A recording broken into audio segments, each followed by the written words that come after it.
Panorama group, जो सोचता है वो करता है। आपके अपने सपनों का आशियाना। देखिए मुस्कान जी, पहले तो सरकार बननी थी, आज बन गई। लंबे समय का इंतजार जो है आज खत्म हुआ। बड़ा ऐतिहासिक समारोह था। गांधी मैदान का ऐतिहासिक मैदान आज जो है लबालब था महिलाओं से खास करके। और पीएम मोदी थे, अमित शाह थे, राजनाथ सिंह थे, और जहां भाजपा की सरकार है वहां के मुख्यमंत्री थे। तो बहुत बेहतरीन कार्यक्रम था। और 26 मंत्रियों ने शपथ ली है, जिसमें बीजेपी के ज़्यादा मंत्री हैं और नीतीश कुमार की तरफ से भी मंत्री कम हैं। तो ये संख्या बढ़ेगी अभी, चूँकि पिछली सरकार में 36 मंत्री थे, तो इस बार भी कयास लगाया जा रहा है कि मंत्रियों की संख्या बढ़ेगी। तो 10 अभी ऐसे विधायक होंगे जिन्हें शपथ लेनी है। कौन होंगे वो? हाँ, वही अब उसी पर आता हूँ। तो देखिए, नवीनगर से चुनाव जीते हैं इस बार चेतन आनंद। पूर्व सांसद बाहुबली आनंद मोहन के बेटे हैं, रसूखदार हैं, साहित्य धर्मी भी हो गए हैं, जेल में किताबें भी उन्होंने लिखी हैं। तो चेतन आनंद पढ़े लिखे सुलझे हैं और युवा चेहरा। बिहार में राजपूत समाज से आते हैं चेतन आनंद। नीतीश कुमार ने 9 नवंबर को चुनाव प्रचार के दौरान नबीनगर के मंच से कहा था कि इस बार हम चुनाव में जब आते हैं सरकार में तो चेतन आनंद को बड़ी जिम्मेवारी सौंपेंगे। तो एक नाम तो चेतन आनंद का हमें लग रहा है कि नीतीश कुमार ने फाइनल कर रखा है, क्योंकि नीतीश कुमार के कोटे से ही संख्या ज़्यादा बढ़ेगी। और एक और सुमित कुमार की बात कर लेते हैं, जो चकाई से 2 बार पहले निर्दलीय चुनाव जीते थे, सरकार में मंत्री थे, और इस बार जदयू के टिकट पर चुनाव लड़ करके वह चुनाव हार गए हैं। तो पिछले दरवाजे से भी मुस्कान जी मंत्री बनते हैं। जैसा कि आज आप देखी होंगी कि उपेंद्र कुशवाहा के बेटे का कहीं नाम नहीं था, अचानक जो है उनके बेटे का नाम आया और उन्होंने मंत्री पद की शपथ ली। और इसी तरीके से जीतन राम मांझी के बेटे हालांकि पहले मंत्री थे, लेकिन इस बार विधायक तो बने नहीं वो, तो वे भी मंत्री पद की शपथ लेते हुए दिखे। तो उनके लिए भी पिछले दरवाजे से उनको लाया जाएगा सदन, यानी एमएलसी बनेंगे। तो 2 चेहरे हमको तो लग रहे हैं, एक सुमित कुमार और दूसरे चेतन आनंद। ये दोनों चेहरे पक्के हैं जिनको निसंदेह मंत्री बनना है। और एक चीज़ देखिए आप, 6 बार के विधायक और 2 बार के मंत्री रहे। नीरज कुमार सिंह बबलू, कोसी सीमांचल इलाके में उनका दबदबा है, वो भी बाहुबली है, और 2 बार मंत्री रहे, पीएचडी मिनिस्टर थे पिछली सरकार में। और तो उनको इस बार अभी कोई पद नहीं मिला है मंत्री का। कयास लगाया जा रहा था, बिहार के कोने कोने से आवाज़ आ रही थी कि राजपूत समाज का यह नेता बड़ा कद्दावर है, इस बार जो है डिप्टी सीएम का चेहरा मानने लगे थे लोग। तो यहाँ तो डिप्टी सीएम आप देख लीजिए, जो पुराना चेहरा था वही दोहराया गया है, दोनों पुराने ही हमारे डिप्टी सीएम हैं। तो डिप्टी सीएम की बात तो ख़त्म हो गई। नीरज कुमार सिंह बबलू कहीं मंत्री पद भी हासिल करते नहीं दिखे, तो क्या बीजेपी उन पर विचार करेगी? तो एक सवाल यह भी बनता है मुस्कान जी।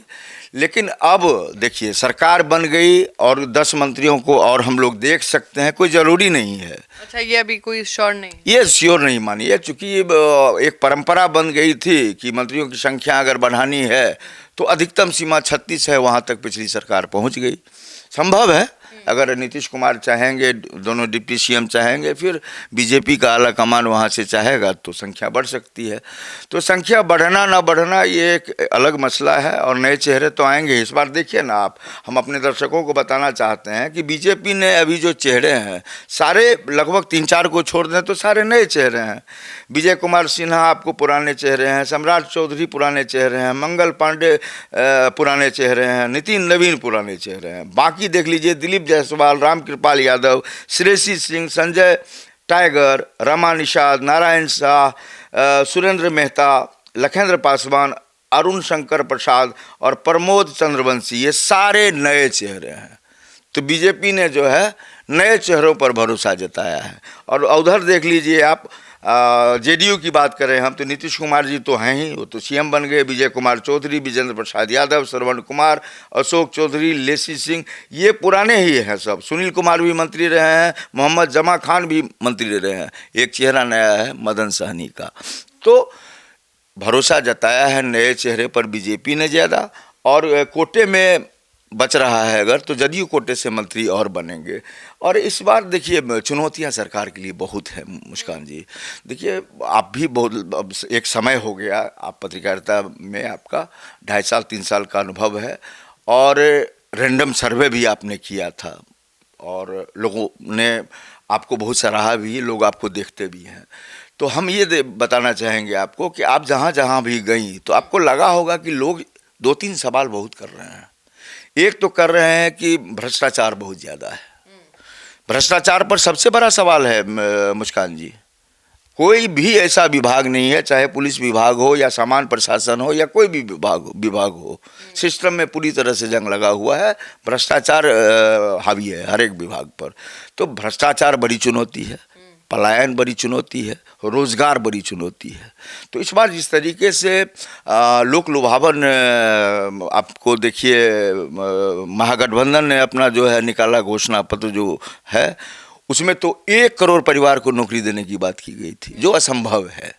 शायद ही नहीं बल्कि आप डंके की चोट पर कहते हैं कि जनता को वह घोषणा पत्र पसंद नहीं आया और जनता ने एनडीए के घोषणा पत्र पर ज़्यादा भरोसा जताया, जिसका नतीजा यह हुआ कि 202 सीटों पर जो है विजय पताका लहरा दिया एनडीए ने। इतनी बड़ी जीत क्या आप कयास लगाई थी क्या? इतनी बड़ी जीत हम लोगों ने अपनी पत्रकारिता पर, हम लोगों को भी बहुत ये है कि हम लोग बहुत ज़मीनी स्तर पर जाकर के जो है देखते हैं कि लोगों की क्या इच्छा है, बदलाव चाहते हैं, कैसा क्या चाहते हैं। तो हमारा तो लगभग 40 साल का सफ़र है, आपका 3 साल का करीब सफ़र हो गया। तो इस दौरान हमने इस तरह की जीत, चूँकि आप देखिए महागठबंधन भी एक समय में सशक्त दिखने लगा था। वोटर अधिकार यात्रा में कांग्रेस लग रही थी कि एकदम फ्रंट फुट पर आ गई है, और उसके बाद देखिए वोटर अधिकार यात्रा के बाद CWC की बैठक आज़ादी के बाद पहली बार बिहार में, तो कांग्रेस मजबूत होती दिख रही थी। उधर अचानक जो है महागठबंधन में ये इस बात की खलबली थी कि तेजस्वी यादव कह रहे थे कि आप मुख्यमंत्री हमें चेहरा घोषित कीजिए, डिप्टी सीएम का चेहरा मुकेश सहनी रार अलग थी उनकी। तो महागठबंधन में तरह तरह की बातें होती रही। 60 सीट पहले मांग रहे थे मुकेश सहनी, बात बनी 13 पर, डिप्टी सीएम का चेहरा घोषित हो गया। इसका नुकसान हुआ है महागठबंधन को, इसका नुकसान हुआ है। अरे आप अगर चुनाव में महागठबंधन की जीत होती तो निश्चित रूप से तेजस्वी यादव भी मुख्यमंत्री का चेहरा थे, तो उनको भी जीत पर नहीं अड़े रहना चाहिए। लेकिन अब तो सरकार बननी थी जिनकी बन गई, उस पर जाना नहीं है, ये अब राजद के मंथन का विषय है। मुकेश सहनी 0 पर आउट हैं, उनको मंथन का विषय है यह कि क्यों हाशिए पर चले गए वो। देखिए इस चुनाव में एक और ख़ास बात रही है, आईपी गुप्ता एक चेहरा बन के निकले हैं। आईपी गुप्ता को 3 सीट मिली महागठबंधन में, और उनकी लड़ाई है कि आरक्षण वापस कराओ।